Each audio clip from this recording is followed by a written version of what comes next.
یہ ایک ایسا زمانہ تھا جب زمین پر اندھیرا صرف رات کا نہیں تھا، دلوں پر بھی سایہ تھا۔ ایک شہر جو اپنی دیواروں سے زیادہ اپنے رازوں کے لیے مشہور تھا، بابل۔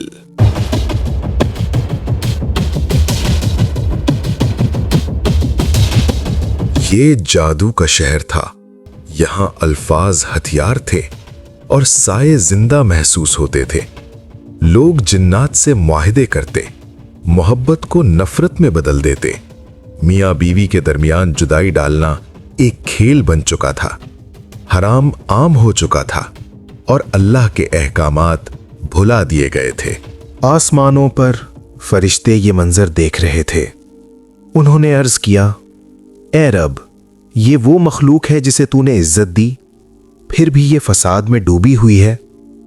اللہ تعالیٰ کی آواز آئی، اگر تمہیں بھی خواہشات دی جائیں تو کیا تم خود کو بچا سکو گے؟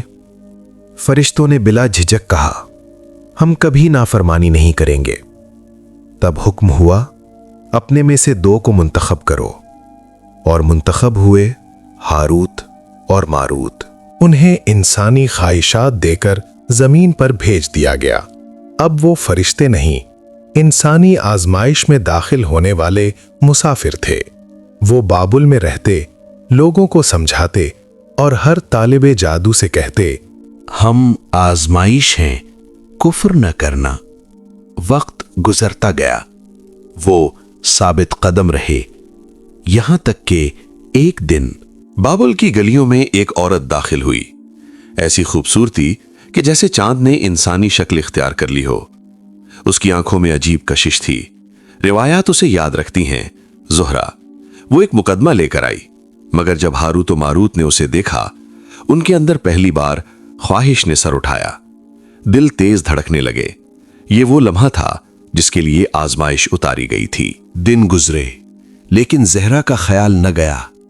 آخرکار انہوں نے اس سے قربت کی خواہش ظاہر کی۔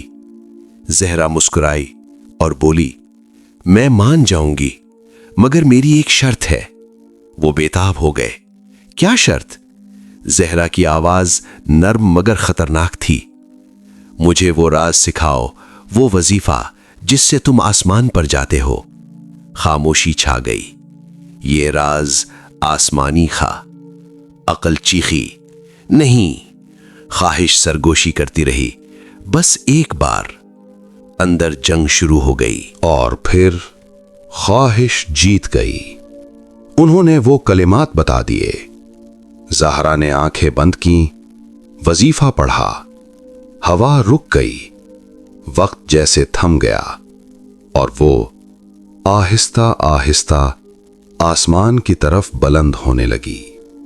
ہاروت و ماروت حیرت سے دیکھتے رہے، مگر اچانک آسمان گرجا۔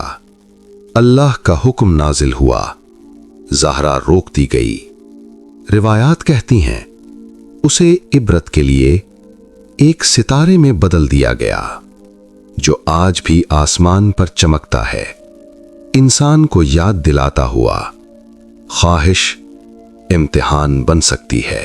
ہاروت و ماروت کے دل کانپ اٹھے۔ انہیں احساس ہوا انہوں نے کیا کھو دیا۔ وہ گڑگڑا کر بولے، اے رب، ہم سے خطا ہو گئی۔ اللہ نے فرمایا، دنیا کی سزا یا آخرت کی؟ انہوں نے جواب دیا، دنیا کی سزا اے رب۔ چنانچہ انہیں بابل میں معلق کر دیا گیا۔ نہ مکمل آزادی، نہ مکمل موت، صرف انتظار اور عبرت۔ آج بھی وہ ہر آنے والے کو خبردار کرتے ہیں کہ ہم آزمائش ہیں، کفر نہ کرنا۔ یہ داستان صرف ایک قصہ نہیں، یہ آئینہ ہے۔ خواہش، طاقت، غرور اگر قابو سے نکل جائیں تو بلند ترین مقام بھی بچ نہیں سکتا۔ انسان کی اصل طاقت اپنے نفس پر قابو اور اللہ کی اطاعت میں ہے۔